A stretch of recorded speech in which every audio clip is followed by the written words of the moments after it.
Tem uma música popular que diz assim: regressar é reunir pedaços de tantas coisas que eu deixei. Eu voltei no tempo, revi o meu passado.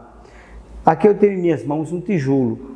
Esse tijolo, ele tem mais de 100 anos. Esse tijolo foi da casa onde nasceu minha mãe, onde hoje está apenas as ruínas, ali no distrito de Galante, aqui na cidade de Campina Grande, estado da Paraíba. Esse tijolo tem muitas memórias, porque a minha mãe é uma mulher espetacular, uma mulher maravilhosa, uma mulher que tem uma história que, sem sombra de dúvida, ela é significante para a nossa vida e para a nossa existência. Trabalhou durante muito tempo cuidando de menores abandonados. A minha mãe cuidou de mim e da minha irmã, cuidou de toda uma família. Ela ainda hoje é viva, graças a Deus, tem mais de 80 anos de idade. E a história dela não poderia deixar de passar em branco por tudo que ela fez, por tudo que ela representou. E essa semana nós comemoramos o Dia Internacional da Mulher, um dia que deve ser lembrado para homenagear todas as mulheres. E como ela foi uma mulher espetacular, eu trago algo que relembra a memória do lugar onde ela existiu, do lugar onde ela nasceu. E nela gostaria de dizer a vocês, a história dela é uma história exemplar, como a história de muitas mulheres narradas na Bíblia, narradas na história da humanidade. Mas também gostaria de registrar, neste momento, a história da minha irmã. A minha irmã também é uma pessoa extraordinária, uma pessoa maravilhosa, que cuida da minha mãe, que cuidou também do meu pai. Ela deixou muitas coisas que ela fazia para se dedicar ao cuidado e que ela continue sendo abençoada. E nesse sentido, eu gostaria de dizer a você, respeite a história, respeite a memória das pessoas, porque essa história e essa memória é extremamente relevante e significante. E eu não poderia deixar de lembrar, de trazer à memória coisas que fazem parte da nossa vida, do nosso cotidiano. E meus queridos, hoje nós vamos estudar uma lição maravilhosa com o pastor Jair Miranda. Que essa lição possa nos ajudar a entendermos e a compreendermos que o maior legado que nós podemos deixar nesta vida, o maior patrimônio que nós podemos deixar é a nossa vida, a nossa existência, o nosso exemplo. Exemplo esse que deve ser relevante para a vida das pessoas. O que você tem? Qual a sua história? Qual o significado dela? Vem comigo estudar e que Deus continue te abençoando sempre.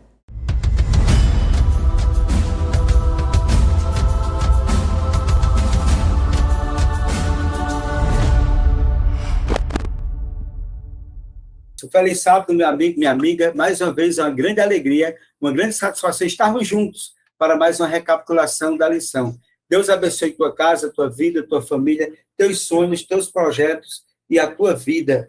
E o que você deve fazer neste momento? Dê um like, compartilhe o canal, se inscreva no canal e Deus vai abençoar você grandemente e ricamente. Abençoe a vida das pessoas levando um conteúdo de qualidade, um conteúdo relevante. E hoje nós temos, mais uma vez, o prazer e a honra de termos a participação do nosso querido irmão, pastor Jair Miranda. Pastor Jair, tudo bem? Seja bem-vindo mais uma vez.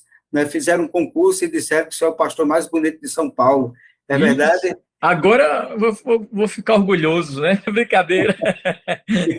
Mas é um prazer estar aqui contigo, Matusalém, nesse momento tão importante que é estudar a lição da Escola Sabatina. Um abraço aí a nosso povo querido, a região, né? Campina Grande, Queimadas, Boqueirão, etc. É um prazer estar com vocês. Isso, pastor Jair, hoje a gente tem um estudo, né, maravilhoso, né, que tem como título Retribuindo, né? Que é, sem sombra de dúvida, um estudo relevante para que nós possamos repensar a nossa vida, os nossos valores, porque a vida vai chegando ao fim. E o que é que nós fizemos de uma história de vida, né, construída, né? Construído. O que é que nós temos feito com todas as coisas boas que Deus tem nos concedido?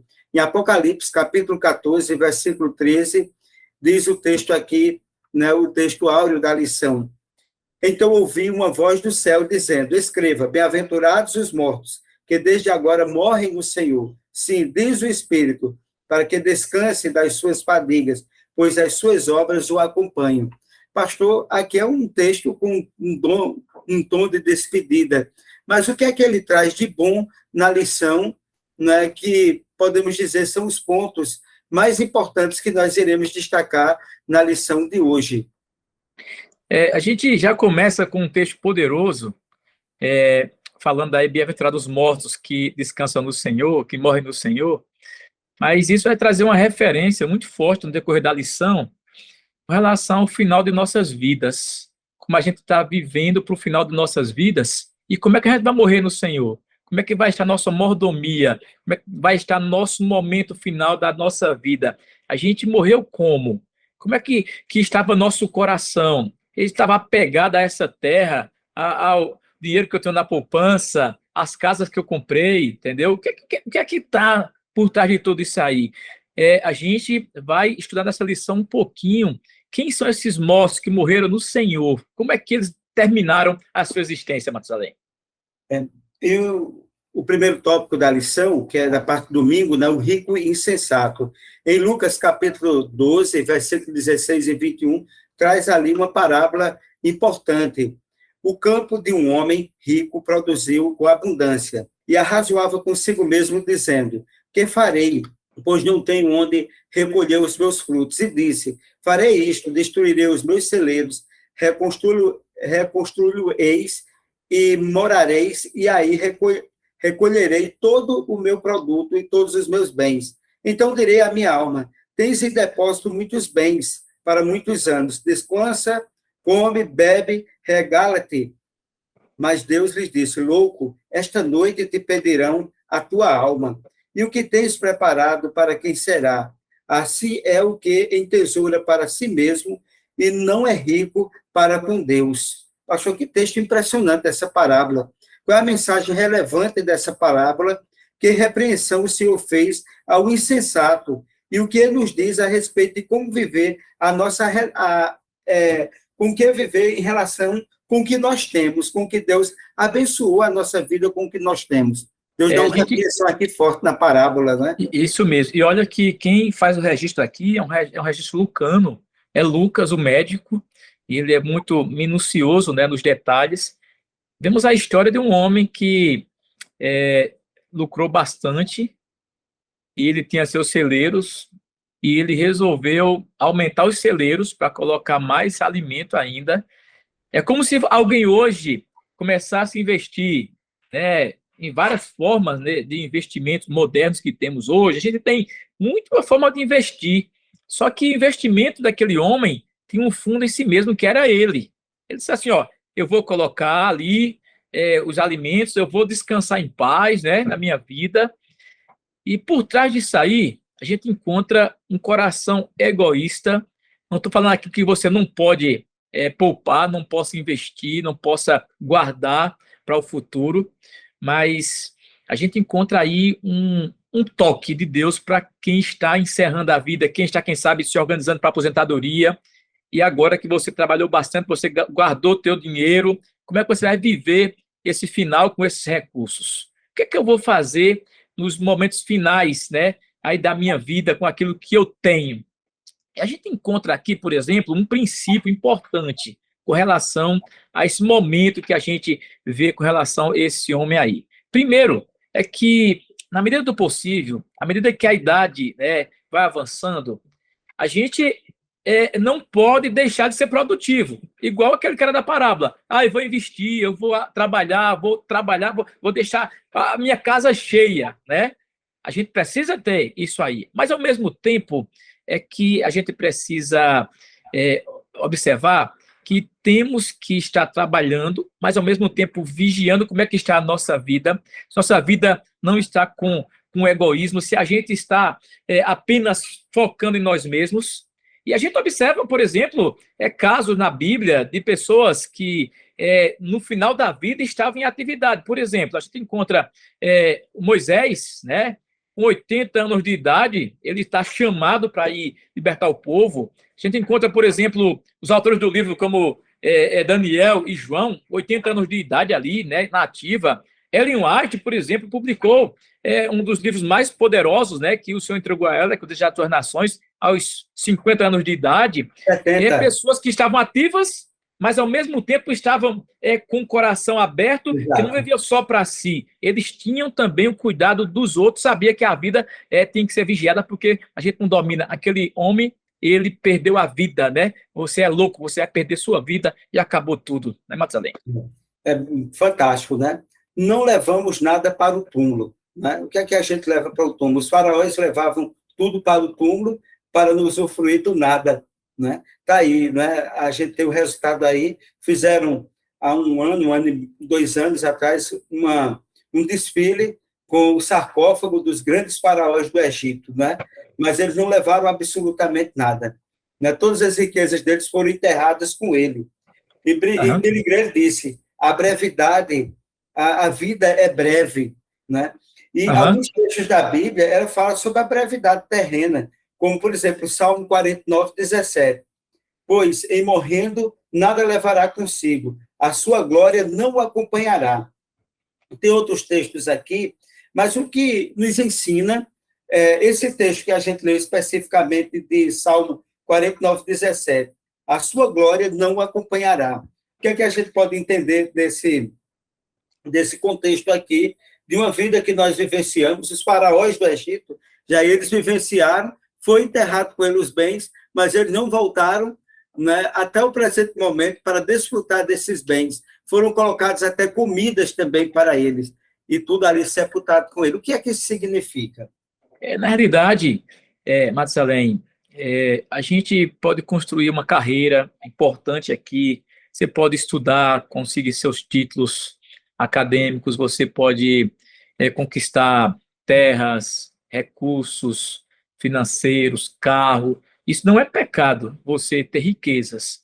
Não é pecado você conquistar as coisas, mas o que está por trás do teu coração? Onde está teu coração? Teu tesouro está teu coração. O que fica de tudo isso, Matusalém, nessa terra aqui, vai levar nosso caráter apenas. Nosso caráter e o legado que a gente deixou. A gente não leva nada mais. Como dizia, né, minha mãe, a gente veio pobre, vai voltar pobre, entendeu, né? A gente veio nu, vai voltar nu. Coloca uma mortalha lá quando a gente vai para o cemitério, mas é a realidade da vida. Então, o que é que a gente está colocando hoje no nosso coração? Você que está aí nos acompanhando agora, eu pergunto, o que é que está ficando hoje da tua vida aqui para as pessoas imitarem? Que legado você deixa? É o que você vai de fato levar, é o teu caráter, entendeu? Você vai levar no túmulo para a eternidade, quando o Cristo voltar. Márcia, já aí comece com as necessidades especiais. Em Provérbios, capítulo 3, versículo 9 e 10 diz: honra o Senhor com os teus bens e com as primícias de toda a tua renda, e se encherão fartamente os teus celeiros, e transbordarão de vinho os teus lagares. E ali em Provérbios 27, versículo 23 e até o 27 diz: procura conhecer o estado das tuas ovelhas e o cuidado dos teus rebanhos, porque as riquezas não duram para sempre, nem a coroa de geração em geração. Quando removido o fêmur, aparecem os renovos, e recolhe as ervas dos montes. Então, os cordeiros te darão as vestes, os bodes o preço do campo, e as cabras leite em abundância para teu alimento, para alimento da tua casa e para o sustento das tuas servas. Já aí aqui diz, né? Procure conhecer o estado das suas ovelhas e cuide dos seus rebanhos. Como aplicar essas palavras no contexto atual? Muito boa informação. Você sabe que o Senhor entregou uma família para nós. Então, precisamos ser diligentes no trabalho, precisamos fazer de tudo para que nossa família tenha conforto. Porque, assim, por mais que a Bíblia alerta contra a opressão aos pobres ou a respeito da ganância, as escrituras não condenam a riqueza, nem os esforços no caso para adquirir as riquezas, né? Desde que seja de forma honesta. Mas o texto de Provérbio indica que temos que ser diligentes para que possamos ter o suficiente para nós mesmos e também para a nossa família. É tanto que diz assim: as cabras produzirão leite em abundância para alimentar você, alimentar a sua casa e sustentar as suas servas. Então, isso aqui é um alerta para a gente, que a gente precisa estar aqui, vivendo dessa terra, e temos responsabilidades, tanto com nossa família, como também com as pessoas que estão dependendo de nós, né? Isso aqui é importante no contexto cristão, de beneficência social. É tanto que quando Cristo voltar, em Mateus 25, que é um capítulo de juízo, o Senhor vai dizer assim, ó, você que está aí, pode subir, porque eu tive fome, você me deu de comer, tive sede, você me deu de beber, nu e você me vestiu, né? E o pessoal, por que, Senhor? Quando é que eu fiz isso? Quando fez um dos meus pequeninos. Eu compreendo que isso aí está totalmente nesse contexto aí, entendeu? Dessa liberalidade que a gente tem de poder abençoar as pessoas, cuidar das pessoas e assim por diante.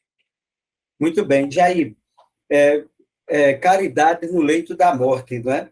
Que princípio podemos tirar dos seguintes textos de como lidar com o dinheiro? Principalmente que a vida, ela fecha-se um ciclo, não é? Recente eu perdi meu pai, você há algum tempo perdeu a sua mãe, né? Infelizmente, a vida fecha um ciclo, né, para todos. Em 1 Timóteo 6,17 diz, exorta os ricos do presente século que não sejam orgulhosos, nem depositem a sua esperança na instabilidade da riqueza, mas em Deus, que tudo nos proporciona ricamente para o nosso aprazimento. Em 2 Coríntios 4,18 diz, não atentando nós às coisas que se veem, para as que não se veem, porque as que se veem são temporais, e as que não se veem, elas são eternas. Provérbios 30, versículo 8 diz, afasta de mim a falsidade e a mentira. Não me deis nem a pobreza nem a riqueza, dar-me o pão que me for necessário. Como é que a gente pode contextualizar esses textos nesse contexto atual, principalmente quando vai se encerrando o ciclo da vida? Qual o simbolismo da riqueza na vida de um crente, na vida de um cristão? Marcelinho, que riqueza de texto que você leu agora, viu? Que riqueza. Eu até peço, você que está em casa, que vai estar acompanhando, pega esses textos, reflete, leia com carinho, porque é muito forte. Amigos, o Senhor, aqui através da sua palavra, está dizendo para nós o seguinte, que nesse contexto aí, de nós sermos mordomos, precisamos planejar, sim, para nosso momento final, para a morte que vai vir, se Cristo não voltar. Só que existe um perigo que as pessoas enfrentam, é uma tentação de acumular bens agora, entendeu? Justificando, dizendo, ó, eu vou juntar dinheiro aqui, eu vou ganhar muita coisa, vou ter recursos, e quando eu estiver perto de morrer, poderei doar tudo. Isso seria uma caridade aí, né, de última hora aí, né? Isso seria melhor, de fato, a gente avaliar, né, essa justificativa, porque, amigos, não devemos ser inconsequentes como aquele bilionário, né, que desperdiçava dinheiro, declarou, ele ficaria feliz se o cheque para seu funeral voltasse. Ele era uma história de um bilionário, dinheiro rasgava, ele disse, se o cheque voltar do meu funeral, melhor ainda. Mas, amigos, é o seguinte, precisamos nos planejar. Planejar porque é muito melhor, Matusalém, eu fazer uma caridade agora em vida, eu podendo ver os frutos. Já imaginou, por exemplo, se eu tiver recurso, alguém que estiver me ouvindo agora, ouvindo, você tem recurso, você puder ajudar uma pessoa a ver os frutos da sua doação, ver o fruto da igreja crescendo, da igreja avançando, entendeu? Ao invés de você, por exemplo, falecer e não ver a sua doação funcionando. Então, eu vou citar um caso aqui, Marcelinho, que eu acho que é muito importante. Doutor Milton Afonso. Que legado, né? Que legado. Né? Ele doou em vida. Marcelinho, eu tive o prazer de passar uma semana na casa dele, na ilha dele, lá em Angra dos Reis. Algo assim fora da caixinha para nós, réis mortais, né? Mas olha só uma coisa que eu notei na vida de Milton Afonso, doutor Milton Afonso. Ele ajudou 90 mil estudantes a se formarem, doando, pagando bolsa. Ele construiu muitas instituições da igreja e ele foi uma bênção para a igreja de Deus em vida, enquanto estava podendo. Então é isso, pessoal. For fazer caridade, faça agora. Não deixa para o final da vida. É o que o texto está dizendo para nós. Márcia, e falando sobre o legado, né, Jair? Salmo 24, versículo 1, diz o seguinte, ao Senhor pertence a terra e tudo o que nela se contém, o mundo e os que nele habitam. Né? E Hebreus 3, 4 diz, pois toda casa é estabelecida por alguém, mas aquele que estabeleceu todas as coisas é Deus. Maravilha, né? No Salmo 50, versículo 10, pois são meus todos os animais do bosque, e as alimárias aos milhares sobre as montanhas. Em Gênesis 14, 19, abençoou ele Abraão e disse: bendito seja Abraão pelo Deus Altíssimo, que possui os céus e a terra. Que coisa maravilhosa, que legado. O que significa o legado de um cristão? Você falou aí, muito bem relatado, sobre Milton Afonso. Tem outras pessoas também que não só abençoam a igreja, mas têm o prazer de abençoar a vida das pessoas. É impressionante, 90 mil pessoas, né, foram abençoadas pela vida de um homem, de um servo de Deus, né? O que é que nós podemos fazer nessa vida para que o nosso legado não seja as nossas riquezas apenas, né, mas que seja, acima de tudo, o nosso exemplo? O que é que nós devemos fazer, Jair? Você que trabalhou aí já há algum tempo, aí em São Paulo, nessa área da ADA, da assistência social adventista, não é? O que é, de fato, importante, né, para o ser humano ele fazer, considerando um mundo tão ruim, que a gente vive um mundo tão perverso, até porque as pessoas são ingratas, né? A Bíblia relata até uma história, né, de que Jesus curou 10 e só um voltou para agradecer, a história dos 10 leprosos. Como é que você contextualiza essa questão? Matsalem, esses textos que você leu aí agora tem por trás um fundo muito importante. Primeiro, tudo que você tem foi Deus que te entregou para você administrar.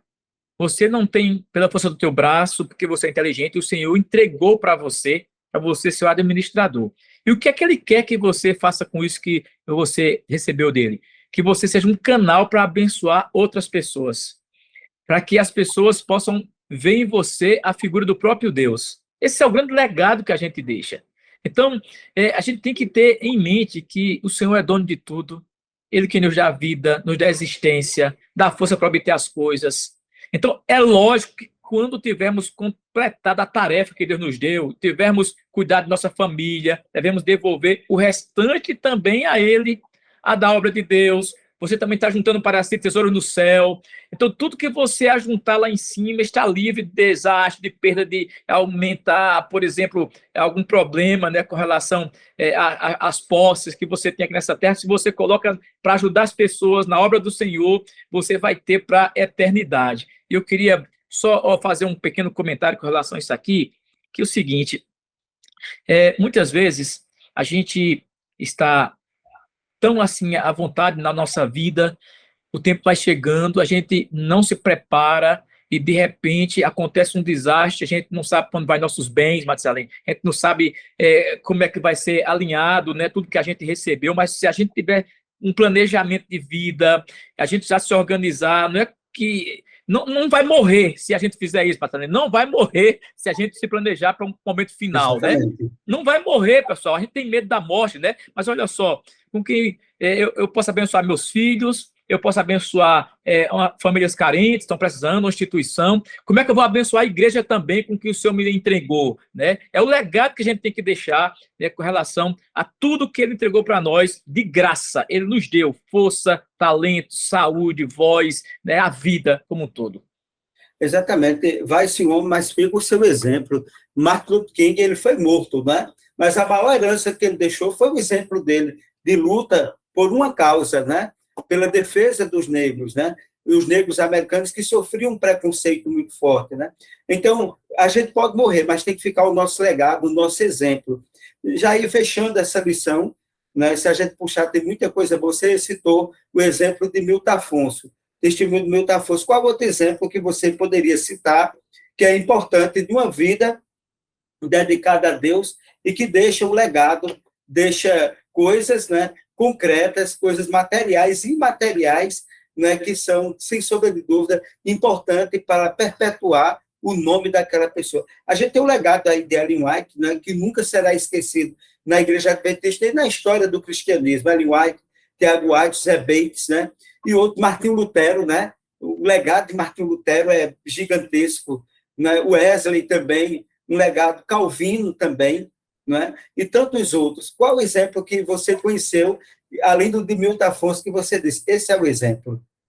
Ô, Matsalem, eu escrevi, um dos livros que eu escrevi, um testemunho que, dentro da minha própria casa, o Senhor me deu um grande exemplo de alguém que deixou um legado foi minha mãe. Eu vi em toda a minha vida minha mãe se dedicando assim de forma sem limites para as pessoas. Eu lembro que ela, por muitos anos, ela tinha um curso de corte e costura para ajudar as mulheres do bairro, fazia isso com muito esmero. Eu vi minha mãe cuidando da minha avó durante décadas. Minha avó teve um AVC, ficou mais de 30 anos praticamente ali parada, minha mãe cuidando dela, o meu avô também ficou doente e ela cuidava como se fosse um filho dela, de forma muito forte, e nós somos em 8 irmãos, e ela cuidava da gente como se fosse, entendeu, crianças. Eu vim para São Paulo aqui, todo dia me ligava, como é que você está precisando de alguma coisa, e além de ser uma mulher de Deus, e a gente encontrou algo, Matsalem, que assim, isso mexe comigo. Minha mãe faleceu, nós fomos ver os detalhes, né? Ela ajudava em casa, né, também, ela é uma mulher bastante assim proativa. Nós encontramos dentro lá de um cofrezinho que ela guardava, a gente encontrou alguns papéis. Nos papéis estavam tudo notadinho, assim, coisas detalhe. Ela vendia lá uns pastéisinhos que ela fazia, e estava lá assim, ó, tanto de dízimo, tanto de oferta. Ela, tudo que ganhava, separava o dízimo e minha oferta. Isso aqui fica na minha mente de uma mulher que era fiel para com o próximo, com sua família, era fiel para com Deus. É um legado que eu levo, e eu falo isso aqui, me emociono, memória dessa mulher de Deus que me deu essa bênção, né? Junto com minha família, meu pai, meus irmãos, de conhecer esse Deus poderoso que nos dá tudo. Jair, muito obrigado, que testemunho maravilhoso, coisa linda, né? E assim nós temos muitas pessoas, né, Jair? Às vezes a gente pensa, o mundo só tem gente que não presta, né? Deus já podia ter destruído, mas tem tantas pessoas que levantam a nossa autoestima, né? Como sua mãe e tantas outras pessoas também, que tem uma história linda e que deixou um legado que é um exemplo, né? E que a gente olha assim e diz, valeu a pena Jesus morrer na cruz do Calvário, né? Jair, mais uma vez, muito obrigado por sua participação. Gostaria de pedir a você, neste momento, que fizesse a oração final. Ok, vamos falar com Deus. Deus Todo-Poderoso, muito obrigado por tudo, por esse momento de estudo da Tua Palavra, de reflexão. Ó Deus, queremos retribuir tudo que o Senhor nos entregou, queremos entregar para as pessoas que precisam, como se fosse para o próprio Senhor. Obrigado pela vida, obrigado, Deus, pela saúde, pelos recursos, que possamos ser canais de bênçãos, que aconteça em nossa vida aquilo que aconteceu com Abraão. O Senhor disse, Abraão, vai tu ser uma bênção. Oh, Deus, estamos aqui. Usa-nos para sermos bênçãos para nossos familiares, nossos vizinhos e para a tua igreja também, porque uma multidão precisa conhecer Jesus Cristo e a salvação. Oh, Deus, fica conosco, no jeito do Santo Espírito, te peço em nome de Jesus. Amém. Amém. Jair, muito obrigado. E a você que está em casa, a nossa gratidão. Deus abençoe você. Compartilhe nosso canal, se inscreva e que Deus continue nos abençoando sempre. Até o próximo sábado.